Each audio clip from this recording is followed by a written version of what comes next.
तो ये प्रश्न आपके लिए बहुत ही मोस्ट इम्पोर्टेंट रहने वाले हैं, यानी कि जो आपकी प्रवेश परीक्षा 18 जनवरी को होने वाली है, इसकी पीडीएफ हमारे टेलीग्राम चैनल व व्हाट्सएप ग्रुप पर डाल दी जाएगी।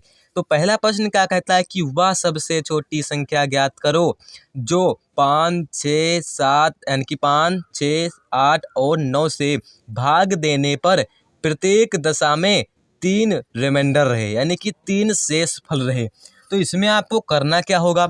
सबसे पहली बात, सबसे पहले आपको यहाँ पर लास्ट यानी कि लास्ट कॉमन फैक्टर आपको यानी कि एलसीएम लास्ट मल्टीपल आपको यहाँ पर ज्ञात करना होगा। तो सबसे पहले आपको यहाँ पर एलसीएम ज्ञात करना है। क्या ज्ञात करना है? एलसीएम।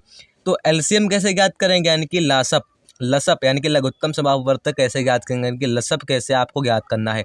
तो इसमें आपको 5, 6, 8 और आपको 9 का क्या करना है? एलसीएम आपको ज्ञात करना है। क्या ज्ञात करना है? लसा आपको ज्ञात करना है। तो यहाँ पर देख लेते हैं कि 2 से कोई कटेगा, तो यहाँ पर 2 से कट रहा है, तो यहाँ पर क्या करेंगे? 5, 3 दूना 6, 4 दूना 8, यहाँ पर 9, यानी कि 2 से कटा। अब देख लेते हैं 2 से कटेगा, 2 से हाँ कटेगा, तो यहाँ पर 5, 3, 2 दूना 4, 9, तो यहाँ पर 2 से कटा। अब यहाँ पर देख लेते हैं कोई 2 से कट रहा है, पहले हम 3 से काटेंगे, तो यहाँ पर 5, 3 एकम 3, 2, 3 3 9, तो कितनी बार कटा? 3 बार में कटा। अब यहाँ से हम 2 में काटेंगे, यानी कि 2 से 5, 1, 1, यहाँ पर 3। अब क्या होगा? सिंपली अब यहाँ पर यानी कि यहाँ पर 5 है, तो यहाँ पर 5 और 3 से मल्टीप्लाई कर दें, यानी कि आपको यहाँ पर 1 यानी कि 5 से भाग चला गया 1, 1 यहाँ पर 3। अब यहाँ पर क्या करेंगे? 1, 1, 1, 1, 1 यहाँ पर, तो यहाँ पर 3 आ गया। अब इनकी आपको क्या करना है? गुणा करनी है। क्या करना है आपको? यहाँ पर गुणा करनी है, यानी कि 2 दूना 4, यानी कि 2 दूना 4, 4 3 12, 12 दूना 24, 24 पंचे कितने होंगे? आप बोलेंगे 24 पंचे, यानी कि 5 चौको 20 का 0 हसिलाया 2 और 5 दूना 10, 2 12, 120। और 120 तीन कितने हो जाएंगे? आप बोलेंगे 120 तीन कितने हो गए? आप बोलेंगे 3 दूना 6 और 3 एकम 3, कितना आएगा? हमें यहाँ पर मिला 360। तो हमें जब यहाँ पर 360 मिला, यानी कि एलसीएम हमें यहाँ पर कितना मिला? 360 मिला। अब यहाँ पर बोलता है कि 3 रिमाइंडर शेष बचे, यानी कि 3 शेष फल बचे। तो जो यहाँ पर 3 बचा, तो यहाँ पर हम +3 कर देंगे। क्या करेंगे? +3 कर देंगे। तो यहाँ पर कितना प्राप्त होगा? आप बोलेंगे 363 हमें यहीं प्राप्त होगा। तो यही हमारा आंसर होगा। क्या होगा? यही हमारा आंसर होगा। तो ए ऑप्शन हमारा करेक्ट हो जाएगा। तो सबसे पहले आपको ऐसे जब भी आपसे प्रश्न पूछ लिए जाएं, तो आपको उसमें 5, 6, 7 यानी कि 5, 6, 8 और 9 का यानी कि क्या निकालना है? आपको लासा निकाल देना है। और जो भी आपसे बोलता है कि प्रत्येक दशा में 4 शेष रहे, 3 शेष रहे, तो उसको आपको उसमें ही प्लस कर देना है। तो आइए देख लेते हैं कि दूसरा प्रश्न हमें क्या बोलता है। तो दूसरा प्रश्न क्या कहता है कि वह छोटी से छोटी संख्या ज्ञात करो जिसमें 5, 6, 7 और 8 से भाग देने पर प्रत्येक दशा में 3 शेष फल रहे और परंतु यह 9 से पूर्णतः विभाजित हो। तो ऐसे प्रश्नों में तो आपको एलसीएम तो निकालना ही पड़ेगा, यानी कि लासा तो आपको निकालना ही पड़ेगा। तो लासा हम निकालेंगे 5, 6 और 7 और 8, यानी कि इन नंबरों का हम लसप निकाल लेंगे।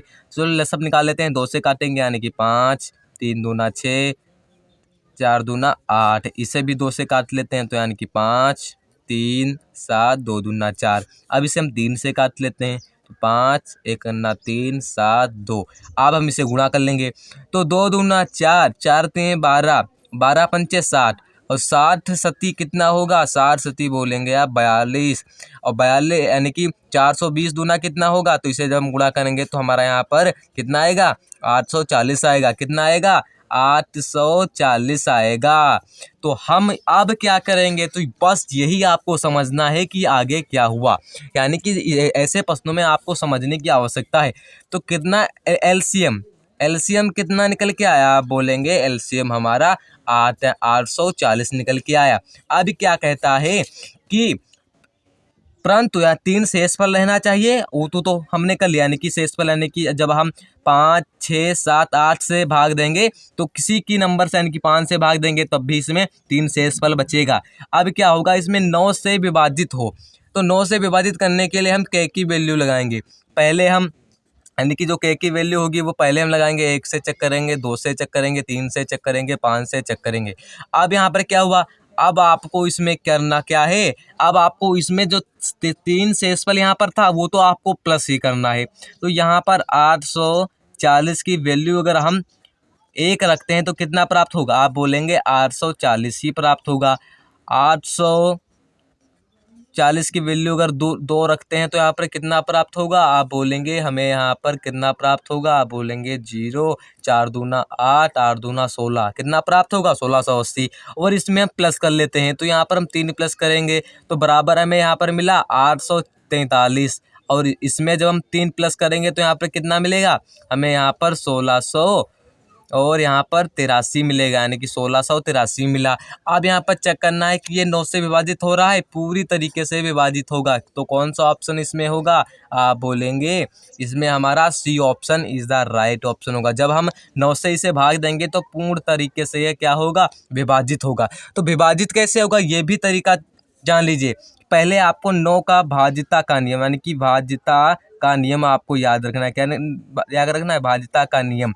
9 का भाजिता का नियम क्या कहता है कि सभी अंकों का योग अगर 9 से विभाजित होता है, यानी कि सभी अंकों का योग अगर विभाजित होता है तो यहाँ पर देख लेते हैं कि 1 + 6 + 8 + 3 प्लस कितना होगा 6, 1 7, यानी कि 7 दूना 14, यानी कि 15 और 15 3 कितना होता 18, तो 9 दूना 18। तो ये पूरे तरीके से पूरी संख्या विभाजित हो जाएगी, तो इसमें हमारा जो होगा वो सी ऑप्शन हो जाएगा। अब यहाँ पर नेक्स्ट प्रश्न क्या कहता है कि वह सबसे छोटी संख्या ज्ञात करो जिसमें 25, 15, 30 से विभाजित करने पर क्रमशः 21, 11, 26 शेष रहे। तो ऐसे प्रश्नों में आपको भी k की वैल्यू निकालना है। तो सबसे पहले आप क्या करेंगे, 25, 15, 30 और माइनस, यानी कि जो क्रमशः दिए गए हैं शेष फल हैं तो वो आपको माइनस करना है, यानी कि 21, -11, -26। जब हम इसे माइनस करेंगे तो यहाँ पर कितना बच रहा है, तो हमें यहाँ पर 4 बच रहा है, इसमें भी 4, इसमें भी 4। तो हमें k की वैल्यू जो मिली है वो कितनी मिली, हमें 4 मिली। अब यहाँ पर क्या करेंगे 25, 15, 30 का हम लासा निकाल लेंगे। क्या निकाल लेंगे, लासा निकाल लेंगे। तो यहाँ पर कितना आएगा, 5 25, 3 5 15 और 6 5 कितना हो 30। अब यहाँ पर क्या करेंगे, अब इसे हम 2 से यानी कि 3 से कर देंगे भाग, यानी कि 5, 3 कम 3, यहाँ पर 2 3 6। तो यहाँ पे क्या करेंगे 5 3 15 और 15 5 75, 75 दूना 150, कितना आएगा यहाँ पर 150 आएगा, कितना आएगा 50, यानी कि यहाँ पर फिर से कर लेते हैं 5 3 15, 15 5 15 5 कितना होगा 5 25 का 5 हासिल आया 2, यानी कि 75 यहाँ पर आया कितना, और 75 दूना 150, कितना आएगा 150। अब यहाँ पर आपको जो k की वैल्यू है वो क्या कर देनी है, तो अब आपको यहाँ पर जो k की वैल्यू थी 4, तो इससे हमें माइनस कर देना है, यानी कि जब हम 150 में से 4 को माइनस करते हैं तो यहाँ पर कितना बचता है, आप बोलेंगे 146 बचेगा। तो कौन सा ऑप्शन हमारा हो जाएगा, आप बोलेंगे D option is the right option हमारा हो जाएगा। अब यहाँ पर ये प्रश्न क्या कहता है, बहुत ही मोस्ट इंपॉर्टेंट है प्रश्न, आपका बहुत ही मोस्ट इंपॉर्टेंट रहने वाला है। क्या कहता है कि 6 घंटियाँ क्रमशः, यानी कि 6 घंटियाँ क्रमशः 3, 4, 6, 7, 8 और 12 सेकंड के अंतराल पर एक साथ और बजना शुरू करती हैं, कितने सेकंड बाद वह फिर से एक साथ बजेंगी। तो ऐसे प्रश्न में आपको पता है क्या करना है, जब भी आपसे पूछता है यानी कि जब सेकंड, यानी कि आपसे पूछता है कितने सेकंड बाद घंटी बजेगी या क्या कुछ होगा, सबसे पहले आपको 3, 4, 6 और 7 और 8, 12 का जो जितना भी एलसीएम निकालोगे उतने आपके सेकंड आएंगे। जब आप एलसीएम निकालेंगे तो इसका जो एलसीएम आएगा वो आपको आएगा 168 आएगा। तो 168 जो हमारा एलसीएम है वही हमारे 100 सेकंड होगी। आप यहाँ पर ज्ञात कर लेना 3, 4, 6 और 7, 8 और 12 का एलसीएम आप ज्ञात करेंगे तो आपको यहाँ पर बी ऑप्शन देखने को मिलेगा। तो हमारा कौन सा ऑप्शन होगा, आप बोलेंगे B option is the right option हमारा हो जाएगा। तो आइए नेक्स्ट प्रश्न के बारे में देख लेते हैं कि नेक्स्ट प्रश्न हमारा क्या कहता है। तो ये ये प्रश्न आपको मैं करके दिखाऊंगा किस प्रकार से, बहुत ही मोस्ट इंपॉर्टेंट रहने वाला है। क्या कहता है कि 4 घंटे, यहाँ पर 4 घंटियाँ नियमित अंतराल पर क्रमशः 24, 36, 40 और 48 सेकंड में बजती है, यानी कि 24 सेकंड, 36 सेकंड और 40 सेकंड और 48 सेकंड में बजती हैं। 1 घंटे में वह अगली बार एक साथ कितनी बजेंगे, यानी कितनी बार बजेंगी, तो ये आपको चेक करना है। सबसे पहले आपको एलसीएम ही ज्ञात करना है। तो 24, 36, 40 यानी कि 40 और यहाँ पर 48 का हमें एलसीएम ज्ञात करना है। तो यहाँ पर ज्ञात कर लेते हैं। तो जब हम ज्ञात करेंगे, यानी कि यहाँ पर का ज्ञात करेंगे और यहाँ पर 12 दूना या 2 से काटेंगे, 12 दूना 24, 18 दूना 36, 20 और यहाँ पर 24 यहाँ पर काट लेंगे। यहाँ पर 2 से काट लेंगे, 6 दूना 12, 9 दूना 18, 10 दूना 20, 12 दूना 24। यहाँ पर फिर 2 से काट लेंगे, 3 दूना 6, यहाँ पर 9, 5 दूना 10, 6 दूना 12। अब हम यहाँ पर 3 से काट लेंगे, यानी कि 3 एकम 3, यहाँ पर 3 एकम 3, 3 3 9, 5 2 3 6, यहाँ पर 3 से काट लिया। अब यहाँ पर 2 से काट लेंगे। अब काटने की आवश्यकता नहीं, क्योंकि यहाँ पर 3 5 2 दिया गया है, तो इसे डायरेक्ट हम मल्टीप्लाई कर देंगे। तो 2 दूना 4, 4 दूना 8, 8 3 24, 24 3 कितना होगा, आप बोलेंगे 24 3 हमारा कितना होगा, 4 3 12 का 2 हाथ से लाया 1, 3 दूना 6 1 7, 24 3 72 और 72 पंचे कितना होगा, तो 72 पंचे यहाँ पर हमारा निकल के आएगा, 5 दूना 10, 35 से 1 36 और 36 दूना कितना निकल के आएगा, यहाँ पर आप बोलेंगे 36 दूना, ये क्यों यहाँ पर दूना निकल के आ रहा है ना, 36 दूना यहाँ पर हमारा जो निकल के आएगा यहाँ पर 2, यानी कि 6 दूना 12 का 2 अस्सी आया, 3 दूना 6 1 7, यहाँ पर कितना आएगा 720 आया। और 1 घंटे में कितने मिनट होते हैं, 1 घंटे में 60 मिनट होते हैं। कितने मिनट होते हैं, 60। तो यहाँ पर 1 0 से 1 0 यहाँ पर काट लेंगे, 6 कम 6, 1 6 दूना 12, तो कितनी बार बजेंगी, आप बोलेंगे 12 बार बजेंगी। तो C option is the right option हमारा हो जाएगा। आइए नेक्स्ट प्रश्न के बारे में जान लेते हैं कि नेक्स्ट प्रश्न हमारा क्या कहता है। नेक्स्ट प्रश्न हमारा कहता है कि एक वस्तु को 7500 में खरीदा जाता है और उसे 8400 में बेच दिया जाता है, यानी कि बेच दिया जाता है। तो लाभ प्रतिशत ज्ञात करो। सबसे पहले आपको क्रय मूल्य ज्ञात करना है, यानी कि कोई वस्तु 7500 में बेची यानी कि खरीदी गई और उसे 8400 में बेच दिया गया। अब इसे माइनस करेंगे तो यहाँ पर कितना प्राप्त होगा, यानी कि 900 रुपये का लाभ होगा, गुणे 100 किस पे लाभ हुआ, आपको क्रय मूल्य ही इसके बटे में रखना है। तो यहाँ पर 7500 की खरीदी गई, तो 2 0 से 2 0 और यहाँ पे काटेंगे, कितना कटेगा, यानी कि 3 बार 25 3 75 और 3 9, यानी कि 300 3 9 यहाँ पर आ जाएगा। अब इसे काट लेंगे, 55 25 56 30, यहाँ पर 60 और यहाँ पर आएगा 5, तो यहाँ पर काट लेंगे 12 पंचे 60, तो यहाँ पर कितना आएगा, 12% का लाभ होगा। कितने परसेंट का लाभ होगा, आप बोलेंगे 12% का लाभ होगा। तो A option is the right option हमारा हो जाएगा। तो नेक्स्ट प्रश्न हमारा क्या कहता है कि आदित्य ने एक गाय 8500, यानी कि आदित्य ने एक गाय 8580 में बेचकर 4% का लाभ कमाया। कितने परसेंट का लाभ कमाया, आप बोलेंगे 4% का लाभ कमाया। उसने यह गाय कितने में खरीदी। सबसे पहले क्या हो रहा था कि कोई, यानी कि आदित्य नाम का था, तो 8580 में बेचकर और उसे 4% का लाभ कमाया। जब भी आपसे लाभ कमाता है तो उसे 104% कहेंगे, यानी कि 4% का लाभ कमाया। अब क्या, उसने गाय कितने में खरीदी, तो पहले आपको ज्ञात करना है कि 8500 की गाय थी और उसे, यानी कि आपको पूरे 100% की वैल्यू ज्ञात करनी है। 4% का लाभ हुआ, यानी कि 104%। जब यहाँ पर काटेंगे, यानी कि 52 दूना 104, यहाँ पर 50 दूना 100, यहाँ पर 26 दूना 52, यहाँ पर 25 दूना 50 और यहाँ पर काटेंगे 13 दूना 26, यानी कि 13 दूना 26, यहाँ पर काट लेंगे 2 से, 4 दूना 8, 2 दूना 4, यहाँ पर 4290 काटेंगे। अब यहाँ पर 4290 गुणे 25 निकल के और इसके बट्टे में 13 निकल के आया। अब 13 से काट लेंगे, 13 3 39, यहाँ पर कितना बचा, 3 और 3 यहाँ पर हो जाएगा 13 3 39 0।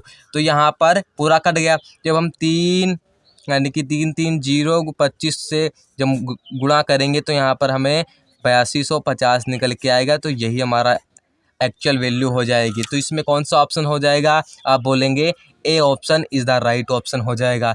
तो 8वां प्रश्न क्या कहता है कि एक हलवाई अपने सामान को यानी कि अपन जो भी उसका सामान था उसे क्रय मूल्य पर ही बेचता है, परंतु वह 1 किलोग्राम के स्थान पर 900 ग्राम ही तोलता है, उसका लाभ प्रतिशत ज्ञात करो। तो सबसे पहले आपको इसमें एक सूत्र लगाना पड़ेगा, यानी कि जब भी आपसे पूछता है यानी कि त्रुटि, यानी कि क्या होगा, त्रुटि गुणे 100 और इसके बट्टे में रहेगा सत्य, यानी कि त्रुटि कितना होगा, यानी कि सत्यमान कितना होगा यहाँ पर सत्यमान और माइनस त्रुटि, कितने की त्रुटि की है उसने, यानी कि जो त्रुटि की थी यानी कि 1000 ग्राम था, यानी कि 1000 ग्राम था, 900 ग्राम तोला है, तो कितने की त्रुटि की 100 ग्राम की और गुणे 100। और सत्यमान का मतलब है कि कितने ग्राम था, तो 1 किलोग्राम था, तो यहाँ पर 1000 ग्राम और माइनस कितने की त्रुटि की, आप बोलेंगे इसमें 100 ग्राम की त्रुटि की। तो यहाँ पर क्या करेंगे, तो यहाँ पर 100 गुणे 100 और जब 1000 में से जब हम 100 को माइनस करेंगे तो यहाँ पर कितना बचेगा 900। तो यहाँ पर 2 जीरो से 2 जीरो, तो यहाँ पर कितना मिला हमें, यानी कि 100/9 यहाँ पर मिला, तो यही हमारा क्या हो जाएगा, लाभ हो जाएगा। तो इसमें कौन सा ऑप्शन हो जाएगा, आप बोलेंगे A option is the right option हो जाएगा। अब यहाँ पर नेक्स्ट प्रश्न के बारे में देख लेते हैं कि नेक्स्ट प्रश्न हमारा क्या कहता है कि यदि वस्तु को 5% की हानि और 10% लाभ पर बेचा जाता है तो विक्रेता को 75 रुपये अधिक मिलते हैं। तो 100 यानी कि 5% की हानि, तो 100 में से जब हम 5% को घटाएंगे तो यहाँ पर 95% बचेगा, और बराबर 10% का लाभ, यानी कि जब हम 100 में 10% को जोड़ेंगे तो यहाँ पर 110% का उसे लाभ हुआ। अब क्या वो अधिक मिलते हैं, तो आप यहाँ से घटाएंगे, जब आप बोलेंगे 110 95 को घटाएंगे तो यहाँ पर 15% अधिक मिल रहे हैं।